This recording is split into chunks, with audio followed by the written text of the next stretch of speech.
Pues justamente para hablar sobre cómo avanzan las promesas de campaña del presidente Biden en materia migratoria y los retos que enfrenta para revertir muchas de las políticas de Donald Trump, hoy nos acompaña desde Washington Diego Ferreira. Él es abogado de inmigración, exfiscal y asesor del Departamento de Seguridad Nacional. Diego, bienvenido, gracias por acompañarnos.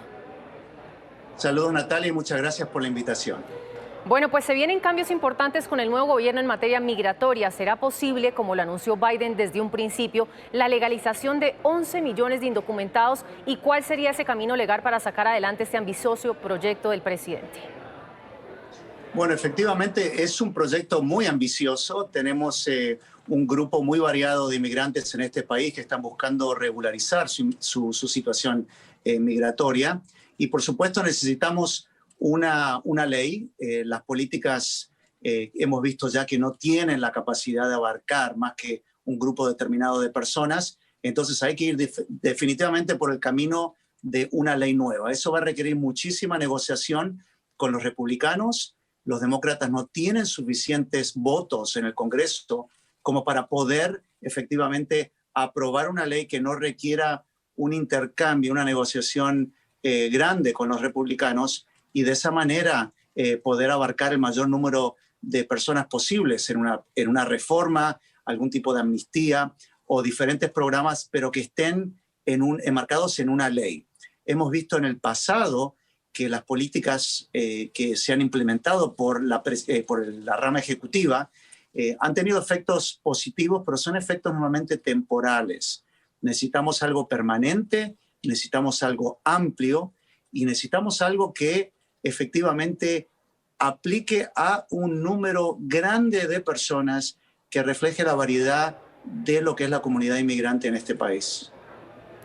Bueno, hace algunos días un juez federal de Texas bloqueó temporalmente la deportación de inmigrantes indocumentados por 100 días. Esto sin duda es un revés para Joe Biden en sus primeros 100 días de gobierno. Pero, ¿qué significa esto para la comunidad inmigrante?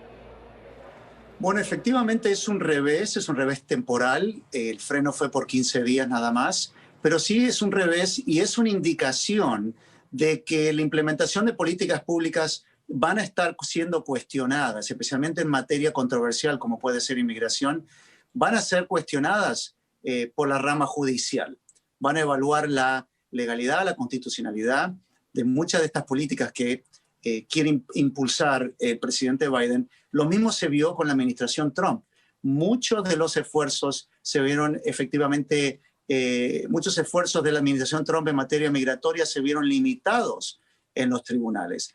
¿Esto qué significa? Esto significa de que es hora de entrar y buscar una ley. Es hora de buscar un acuerdo con los republicanos e impulsar una ley. Políticas públicas van a estar siendo cuestionadas constantemente en los tribunales. Entonces, sí genera incertidumbre, pero esto tiene que ser un factor motivador para que la gente pida, la gente demande y la gente se movilice y busque un cambio en el marco normativo. Las políticas públicas, lamentablemente, no van a abarcar y no van a cubrir todas las necesidades y son vulnerables a un cuestionamiento en los tribunales de este país. Diego, hablemos también de esas caravanas migrantes, un fenómeno global que sigue cobrando fuerza. Y yo le pregunto, ¿tendrá la política migratoria que impulsa Biden un efecto de llamada para que se formen nuevas caravanas de migrantes de Centroamérica? ¿Está preparado el nuevo gobierno para asumir la responsabilidad social y legal que supone abrir las puertas a tantos migrantes que sin duda están buscando precisamente regularizar su estatus migratorio en los Estados Unidos? Bueno, vamos a empezar por la parte de la capacidad, y la capacidad definitivamente no existe. No existen, los tribunales están completamente atrasados. La pandemia del COVID ha generado un retraso aún mayor. Hay gente que tiene que esperar 3, 4 años o más, inclusive, para poder presentar su caso. Entonces, definitivamente la capacidad no existe. La capacidad de procesar números grandes en la frontera tampoco es la más eficiente. Entonces, sí genera un desafío desde la parte logística, desde la parte institucional, de cómo manejar un flujo muy grande de personas en un corto plazo. Ahora, el tema de las caravanas ha generado mucha controversia, ha generado mucho debate realmente si ayudan o no. ¿Cuál es el efecto de un grupo masivo de personas que llegan y se acercan a la frontera y piden entrar a Estados Unidos por diferentes razones. Pero si vienen un grupo grande, piden protección, realmente, ¿cuál es el efecto que tiene eso en los procesos? Ya indiqué la parte logística, la parte institucional, imposible manejarlo. Ahora, ¿cuál es el efecto también de la parte, vamos a decir, cómo influye en la posición de algunas personas? Y es acá donde notamos el debate, donde notamos la controversia. Por un lado, hay gente que dice que esto refleja las terribles necesidades que existen, especialmente en este caso en Centroamérica, donde vienen la mayor parte de estas caravanas. Su mayor parte son centroamericanos y refleja efectivamente los problemas serios que están viviendo en estos lugares. Y Estados Unidos tiene una obligación legal, son parte de convenios internacionales y existen leyes, incluso en los Estados Unidos, de ofrecer protección a personas que vienen huyendo y que califican, que llenan la definición de lo que se llamaría un refugiado. Entonces son historias complejas, son factores que hay que considerar todo al hacer una evaluación, y no es tanto una determinación es bueno o es malo. La pregunta es cuál es el efecto que tiene para estas personas a nivel individual el buscar la protección que están anhelando en los Estados Unidos.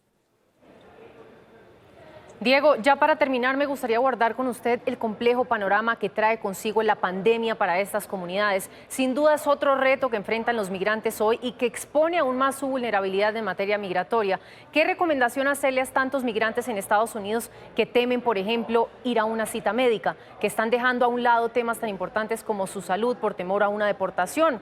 O hablemos incluso de la vacuna contra el COVID-19, la cual la Casa Blanca aseguró que los inmigrantes tendrían acceso a ella sin discriminación alguna. Pero el problema realmente es que hay temor al momento de acceder a estos beneficios que promete el nuevo gobierno, porque aún no está muy claro si hay riesgo o no de que haya deportaciones, de que siga permitiéndose la separación de las familias en territorio estadounidense. Bueno, yo llevo muchos años trabajando en materia de migración y siempre tengo una recomendación muy clara a mis clientes. No tengan miedo de buscar servicios que son necesarios. Médicos, policía. Tengo que ir al tribunal a presentar una queja, una querella en contra de una persona que me agredió. No tengan miedo. O sea, inmigración no es un fantasma omnipresente que está a la vuelta de la esquina esperándote. No es así. Muchos de estos servicios, muchas de estas instituciones han hecho un esfuerzo muy grande por hacer entender a inmigrantes de que ellos no comparten información con inmigración. Inmigración misma tiene una serie de restricciones a dónde pueden ellos ir a buscar no solamente personas, sino a buscar información sobre personas. No van a ir a pararse en la estación de policía esperando a la persona que va a presentar una querella. No van a presentarse en un hospital para arrestar a una persona que está buscando algún tipo de servicio. No van a buscar a alguien que está en una iglesia.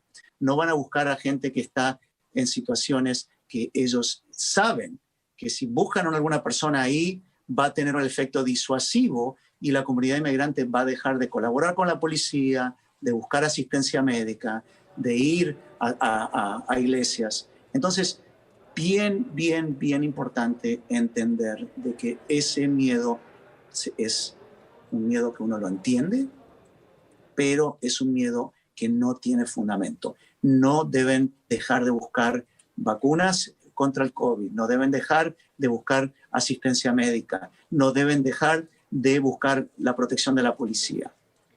Inmigración en estos casos no tiene mecanismos ni tiene un interés en buscar a personas que están en estas situaciones.